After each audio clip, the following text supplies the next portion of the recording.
पुण्याच्या समुद्रपूर तालुक्यातल्या लाल नाला प्रकल्पामध्ये 3 मृतदेह आढळले। मृत व्यक्ती प्रकल्प परिसरातले असल्याचीच माहिती आहे आणि मृतांमध्ये 2 तरुणांचा तर एका वृद्धाचा समावेश आहे। आणखी तपशील घेऊया। प्रतिनिधी पंकज गादगे सध्या आपल्याशी जोडले गेलेत। पंकज, या 3 मृत व्यक्ती नेमक्या कोण आहेत आणि ही नेमकी हत्या आहे की आत्महत्या या सगळ्या संदर्भातले काही तपशील समोर आलेत? पोलिसांचा तपास सुरू झालाय का?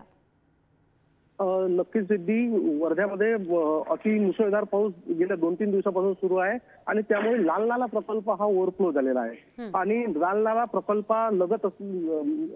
प्रकल्पामध्ये 3 मृतदेह आढळल्या। यामध्ये 2 युवक तर एक वृद्धाचा सुद्धा समावेश आहे। 2 दिवसापूर्वी सुलतानपूर हे गाव आहे, येथे मध्ये 2 तरुण वाहून गेल्याचा अंदाज होता, कारण रस्त्याच्या कडेला गाडी आणि मोबाईल पडून असल्याचे अंदाज बांधला जात होता। रेस्क्यू पथकाकडून शोधकार्य सुरू होते।